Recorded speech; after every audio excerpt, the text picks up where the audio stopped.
राधे राधे दोस्तों, मैं हूँ साली तिवारी और मैं आपके लिए लेके आई हूँ 8th क्लास की मैथ्स एनसीईआरटी बुक, जिसमें हम स्टार्ट करें first chapter rational numbers. Rational numbers में सबसे पहले आपको मालूम होना चाहिए कि what is the rational number. तो हम स्टार्ट करते हैं रेशनल नंबर की डेफिनेशन से। ओके, तो what is the rational number? A number of the form p upon q is called rational number. जो संख्याएं p अपॉन q की फॉर्म में हो, यानी कि फ्रैक्शन में हो, भिन्न, जो आप पहले पढ़ चुके हो, उस फॉर्म में हो, तो हम उसको कहेंगे रेशनल नंबर। जहाँ पर p और q दोनों ही क्या है, इंटीजर्स हैं, and q not equal to 0। इसका मीन्स है कि q की जगह पर हम 0 कभी नहीं लेंगे। 0 नहीं ले सकते हैं, 1 2 3 कुछ भी ले सकते हैं, बस 0 नहीं ले सकते, राइट। क्योंकि अगर 0 नीचे आएगा, बटे में आएगा, डिनोमिनेटर में आएगा, तो डिफाइन नहीं होता, नॉट डिफाइन होता है, यानी कि p upon 0 equal to not define, right. इसलिए ये नहीं हो सकता। रेशनल नंबर्स क्या होता है, p अपॉन q की फॉर्म में। अब अगर हम नंबर्स पे आए हैं तो हम सारे नंबर्स को एक बार रिवाइज कर लेते हैं कि सारे नंबर्स होते क्या हैं, कहाँ से आए हैं और ये रेशनल नंबर कैसे आता है। We know that natural numbers क्या होते हैं, प्राकृतिक संख्या। नेचुरल नंबर्स होते हैं 1 2 इनफाइनाइट तक, राइट। तो ये सभी क्या होते हैं, रेशनल नंबर, नेचुरल नंबर। इसको हम किससे डिनोट करते हैं, एन से। एन को हम बोलते हैं नेचुरल नंबर, यानी the set of natural numbers, प्राकृतिक संख्या। अगर हम प्राकृतिक संख्याओं में 0 जोड़ देते हैं, क्या करते हैं, 0 ऐड कर देते हैं, तो ये कौन सी संख्या हो जाती है, पूर्ण संख्या, यानी होल नंबर्स। अगर 0 और नेचुरल नंबर दोनों आ रहे हैं तो वो हो जाती है होल नंबर्स। और इसी तरह से अगर हम इसमें नेचुरल नंबर्स के निगेटिव ले लें, सारे निगेटिव्स ले लें, तो जो नेचुरल नंबर है 0 और ये निगेटिव्स, ये सभी मिलकर क्या हो जाते हैं, इंटीजर। इंटीजर क्या होते हैं, निगेटिव पॉजिटिव 0 तीनों आते हैं, वो हो जाते हैं इंटीजर्स, राइट, पूर्णांक। ओके, अब ये नेचुरल नंबर्स, होल नंबर्स, पूर्णांक तीनों आ गए समझ में। ये तीनों जिसमें होते हैं वो कहलाते हैं रेशनल नंबर, यानी कि q। अब रेशनल नंबर को हम किससे डिनोट करते हैं, q से, राइट। तो q की जगह पर क्या हो सकती है वैल्यू, 1 भी हो सकती है, नेचुरल नंबर भी हो सकती है, 1/2 भी हो सकती है, -1/2 भी हो सकती है, 3/2 भी हो सकती है। ये सभी कैसे हैं, रेशनल नंबर। अब एक क्वेश्चन है कि अगर आपको जैसे दे दिया 5, अब क्या 5 रेशनल नंबर है, ये क्वेश्चन है कि 5 p अपॉन q की फॉर्म में नहीं है, यहाँ तो p अकेला दिया है, q तो दिया ही नहीं है, तो p अपॉन q की फॉर्म में नहीं है, तो रेशनल नंबर कैसे, राइट। जब हमें डिनोमिनेटर नहीं दिया हो तो हम इसके इक्वल में क्या मान लेंगे, डिनोमिनेटर इक्वल मान लेंगे 1। तो ये हो गया p अपॉन q की फॉर्म में, ये हो गया रेशनल नंबर। अगर यहीं पर अगर हम 5 अपॉन 0 कर देते हैं तो ये हो जाएगा नॉट डिफाइंड। इससे ये प्रूफ होता है कि q not equal to 0, q की इक्वल हम 0 नहीं ले सकते, डिनोमिनेटर में 0 नहीं ले सकते, राइट। रेशनल नंबर समझ में आया सभी को, बहुत ही इजी तरीके से बताया और आई होप आप सभी को समझ में आया होगा। इसी तरह से अब हम आगे चलते हैं प्रॉपर्टीज़ में। रेशनल नंबर में प्रॉपर्टीज़ क्या होती हैं, सबसे पहले प्रॉपर्टीज़ से पहले हम डिस्कस करेंगे ऑपरेशंस। रेशनल नंबर पे 4 ऑपरेशन लगाते हैं हम। बेसिक अरिथमेटिक ऑपरेशंस होते हैं, कौन से, first edition for rational number, subtraction of rational number, multiplication of rational number और डिवीजन ऑफ रेशनल नंबर। ये सभी चारों ऑपरेशन के लिए हम क्या करते हैं, 4 प्रॉपर्टीज़ होती हैं। कौन कौन सी होती है, हम फर्स्ट प्रॉपर्टी लेते हैं। फर्स्ट प्रॉपर्टी होती है closure property. Closure property, right. अब हम एडिशन के रिस्पेक्ट में देखेंगे क्लोजर प्रॉपर्टी जो है वो रेशनल नंबर के लिए राइट है या नहीं। सबसे पहले तो हमें मालूम होना चाहिए क्लोजर प्रॉपर्टी होता क्या है। क्लोजर प्रॉपर्टी के लिए ले लिया कि ए और बी कोई नंबर, ठीक है, नेचुरल है, इंटीजर है, कोई भी है, नंबर्स हैं, ठीक है। अगर ए और बी दोनों ही कैसे हैं, नेचुरल नंबर है, देन ए प्लस बी, जो ए और बी अगर नेचुरल नंबर है तो ए प्लस बी जो है वो भी नेचुरल नंबर होगा। ये होता है क्लोजर प्रॉपर्टी एडिशन के लिए, फॉर एडिशन, राइट। तो हम क्या पढ़ रहे हैं, रेशनल नंबर। तो हम सबसे पहले क्या देखेंगे, रेशनल नंबर के लिए क्लोजर प्रॉपर्टी हो रहा है या नहीं हो रहा है एडिशन के लिए। तो हमने यहाँ ए की जगह पर मान लिया 1/2 और बी की जगह पर मान लिया 3/2। हम डिनोमिनेटर सेम लेके चल रहे हैं ताकि आपको समझने में दिक्कत ना हो, ठीक है। बाद में हम अलग भी ले सकते हैं, अलग भी होते हैं डिनोमिनेटर, ठीक है। एक बटा दो यानी 1/2, ये भी रेशनल नंबर है। 3/2 ये भी रेशनल नंबर है। अब हमें देखना है इनका एडिशन, क्या ये भी रेशनल नंबर है? यस, ये भी रेशनल नंबर है, राइट, ये भी रेशनल नंबर है। तो हमें क्या प्रूफ हो गया कि जो क्लोजर प्रॉपर्टी है फॉर एडिशन इज वर्क करती है। क्लोजर प्रॉपर्टी एडिशन के लिए ट्रू है। तो जो क्लोजर प्रॉपर्टी है वो एडिशन के लिए ट्रू हो गई। अब हम देखेंगे कि सब्सट्रैक्शन के लिए वर्क करती है या नहीं। सब्सट्रैक्शन के लिए क्या वही होगा, ए बी दोनों ही नेचुरल नंबर है तो ए माइनस बी भी नेचुरल नंबर होगा, राइट। सब्सट्रैक्शन के लिए है, वो एडिशन के लिए था। तो रेशनल नंबर के लिए अगर हमने यहाँ पर मान लिया 3/2, बी मान लिया 1/2, तो इनका सब्सट्रैक्शन ये भी रेशनल नंबर हो गया, राइट। ये भी रेशनल नंबर है क्योंकि नेचुरल नंबर रेशनल नंबर होते हैं, ये भी रेशनल नंबर है। यानी कि सब्सट्रैक्शन के लिए भी क्लोजर प्रॉपर्टी वर्क करती है, राइट। तो एडिशन के लिए भी क्लोजर प्रॉपर्टी राइट है और सब्सट्रैक्शन के लिए भी। अब हम देखें मल्टीप्लिकेशन के लिए। मल्टीप्लिकेशन के लिए क्या करेंगे, 3/2 और 1/2 दोनों ही रेशनल है, इनका मल्टीप्लाई करेंगे 3/4, ये भी रेशनल है। तो मल्टीप्लिकेशन के लिए भी ट्रू है।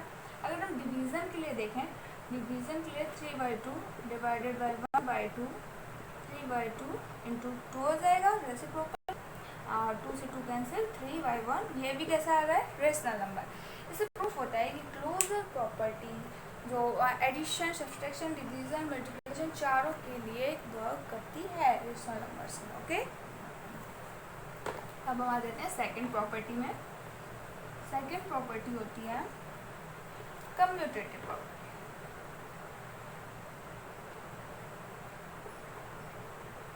कम्यूटेटिव प्रॉपर्टी में क्या होता है,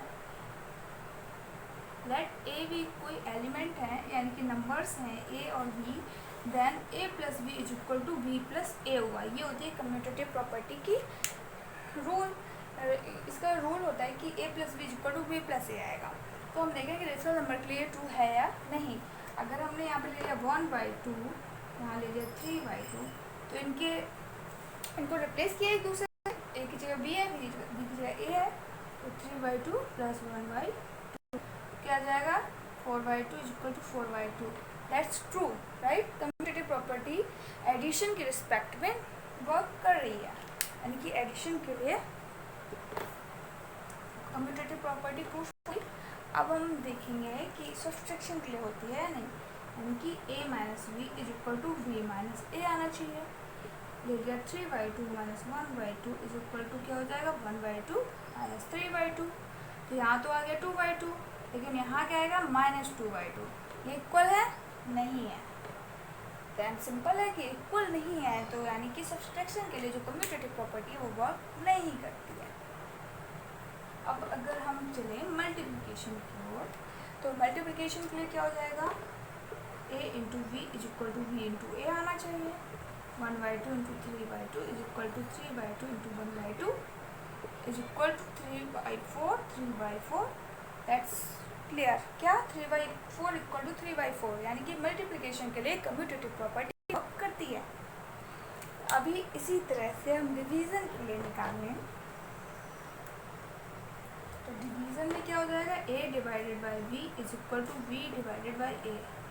तो 3/2 divided by 1/2 is equal to 1/2 divided by 3/2।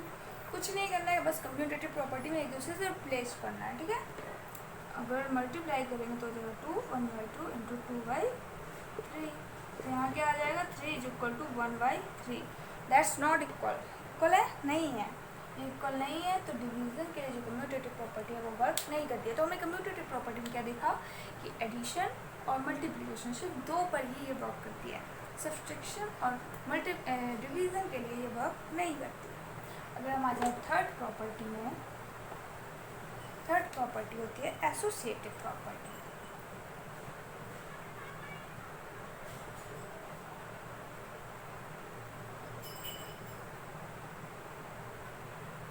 Associative property में क्या होता है, 3 नंबर लेते हैं A B C, then A plus B plus C is equal to होना चाहिए A plus B plus C. ये इसका कंडीशन होती है क्या, कि किन्हीं दो नंबर्स का योग में तीसरा जोड़ने पर एक अगले दो संख्याओं को जोड़ के एक छोड़ने पर, मतलब अगली दो संख्याओं के योग में तीसरे को जोड़ने पर दोनों इक्वल आएंगे, राइट। हमने पहले क्या किया, ए प्लस बी को जोड़ा, उसमें सी जोड़ा, फिर ए को छोड़ दिया, बी प्लस सी जोड़ा, फिर उसमें ए जोड़ा। ये दोनों अगर इक्वल आ रहे हैं तो वो कैसा है, एसोसिएटिव प्रॉपर्टी है, ठीक है। तो एसोसिएटिव प्रॉपर्टी देख लीजिए, हम रेशनल नंबर ले लें 1/2, 3/2, 5/2, ठीक है, ये लिया। अब यहाँ ए छोड़ दिया, 3/2 प्लस 5/2 होगा, ठीक है। तो यहाँ क्या हो जाएगा, 4/2 प्लस 5/2, 1/2 प्लस 8/2, क्या हो जाएगा 9/2 is equal to 9/2। That's equal 9/2 is equal to 9/2। यानी कि जो एडिशन के रिस्पेक्ट में एसोसिएटिव प्रॉपर्टी वर्क करती है। और अगर यहीं पर हम डिवीज़न कर दें या फिर सब्सट्रैक्शन कर दें, अगर हम यहाँ पर सब्सट्रैक्शन करते हैं तो वो इक्वल नहीं आता है। सब्सट्रैक्शन के लिए एसोसिएटिव प्रॉपर्टी वर्क नहीं करती है, ओके। एडिशन के लिए करती है लेकिन सब्सट्रैक्शन के लिए नहीं करती है, और मल्टीप्लिकेशन के लिए करती है बट डिवीज़न के लिए नहीं करती है। तो एसोसिएटिव प्रॉपर्टी में भी हमने क्या देखा, जैसे कम्यूटेटिव प्रॉपर्टी में वैसे ही एसोसिएटिव प्रॉपर्टी में कि एडिशन और मल्टीप्लिकेशन इन दोनों के लिए तो वर्क करती है, बट सब्सट्रैक्शन और डिवीज़न के लिए नहीं करती है, ठीक है। फोर्थ होती है प्रॉपर्टी डिस्ट्रीब्यूटिव।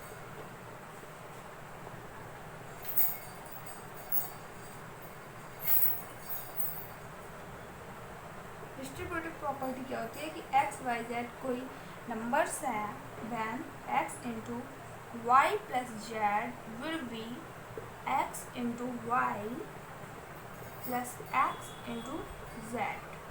ये होती है डिस्ट्रीब्यूटिव प्रॉपर्टी।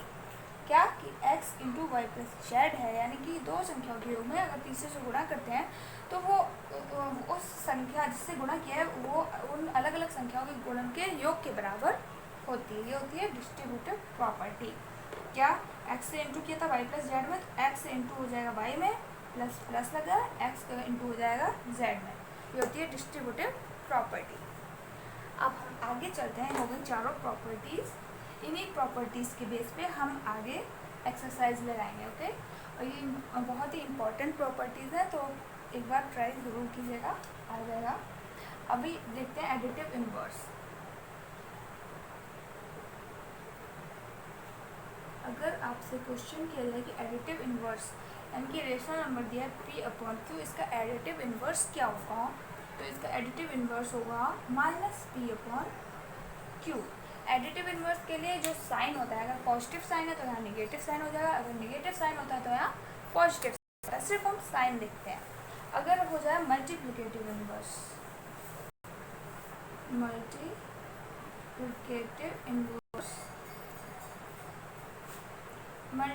इनवर्स में क्या होता है, जैसे p/q रेशनल नंबर दिया है तो मल्टीप्लिकेटिव में उसका रेसिप्रोकल होता है, यानी कि q/p ये हो जाता है मल्टीप्लिकेटिव इनवर्स। अगर इसमें आइडेंटिटी पूछी जाए तो एडिटिव आइडेंटिटी होती है p plus q plus minus p/q is equal to 0। ये होती है एडिटिव आइडेंटिटी 0। और मल्टीप्लिकेटिव आइडेंटिटी पूछी जाए तो p/q into q/p is equal to 1।